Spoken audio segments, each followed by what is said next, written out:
और रायपुर से इस वक्त की बड़ी खबर, भूपेश कैबिनेट की बैठक खत्म। करीब 5 घंटे कैबिनेट की बैठक चली। लेबरू प्रोजेक्ट को लेकर कैबिनेट में बड़ा फैसला। प्रोजेक्ट का क्षेत्र कम करने का प्रस्ताव कैबिनेट में खारिज कर दिया गया है। 1995 किलोमीटर ही रखने पर कैबिनेट में सहमति बनी है। लेबरू प्रोजेक्ट और इसका जो क्षेत्र था उसको कम करने को लेकर काफी घमासान, काफी बयानबाजियां भी हुई और अब इसका प्रस्ताव जो था वो खारिज कर दिया गया है। 1995 किलोमीटर ही रखने पर कैबिनेट में सहमति जताई गई है। रुपेश गुप्ता पॉलिटिकल एडिटर हमारे साथ जुड़ चुके हैं। रुपेश, लेमरू प्रोजेक्ट जिस पर अभी कुछ दिन पहले फिर इस पर ये मुद्दा उठा था, टीएस सिंहदेव ने भी खत लिखा था और अब साफ तौर पर प्रस्ताव को खारिज कर दिया गया है।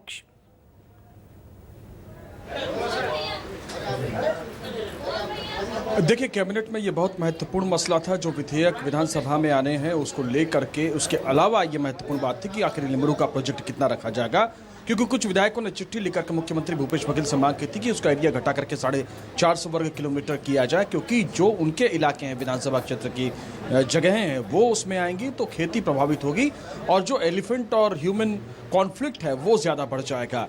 लेकिन कैबिनेट ने इस प्रस्ताव को खारिज कर दिया है। जो जानकारी हमें सूत्रों के हिसाब से मिल रही है, एरिया करीब 2000 किलोमीटर ही रहेगा। हालांकि बीच में यह भी प्रस्ताव आया था कि करीब 3700 वर्ग किलोमीटर किया जाएगा, लेकिन वो कभी कैबिनेट के सामने आया नहीं।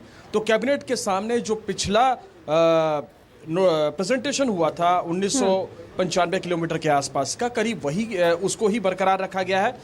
एक और महत्वपूर्ण चीज कि अब चूंकि विधानसभा का सत्र होना है तो जाहिर तौर पे ये मुद्दा वहां भी उठेगा, गरमाएगा, लेकिन उससे पहले सरकार ने ये दांव खेला है कि जो विधायकों की मांग थी उसको फिलहाल खारिज कर दिया है।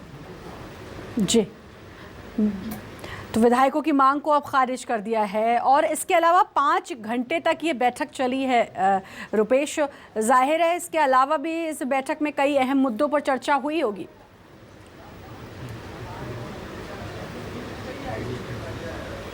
जी हाँ, जाहिर तौर पे जिस तरह के प्रदेश में हालात हैं, खेती चूँकि बारिश कम हो रही है उसको लेकर के चर्चा हुई है।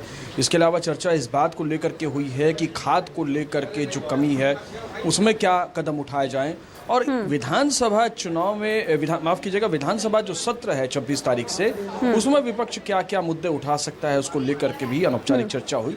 लेकिन जो मुख्य विधेयक हैं, चाहे वो नगरीय कार्य से जुड़े कुछ विधेयक थे, कुछ कृषि विभाग से जुड़े विधेयक थे, कुछ वन विभाग के विधेयक थे, इन सब विधियों के संशोधन को कैबिनेट ने अप्रूव कर दिया है, जो जानकारी हमारे पास आ रही है।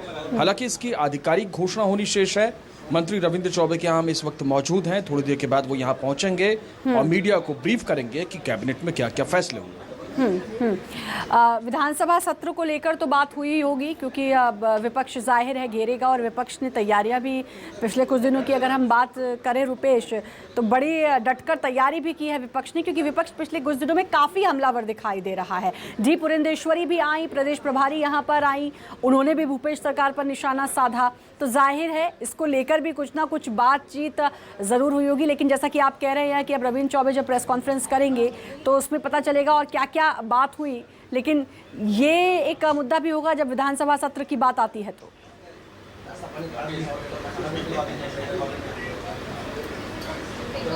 जी हाँ, जाहिर तौर पर क्योंकि भारतीय जनता पार्टी जिस वक्त कैबिनेट की बैठक चल रही थी, उस वक्त भारतीय जनता पार्टी के सभा परिसर में अपनी बैठक चल रही थी। विधानसभा सत्र को लेकर के क्या रणनीति हो सकती है, सरकार को किस तरह से सड़क पर घेरा जा सकता है, वो कौन कौन से मुद्दे होंगे, उनको कौन सा फ्रंट लीड करेगा और किस तरह से कौन सी रणनीति अख्तियार की जाएगी, इन सब तमाम मसलों पर लगातार भारतीय जनता पार्टी की में बैठकों का दौर जारी है और आज भी वो बैठक चल रही है। तो रणनीति दोनों तरफ से बन रही है।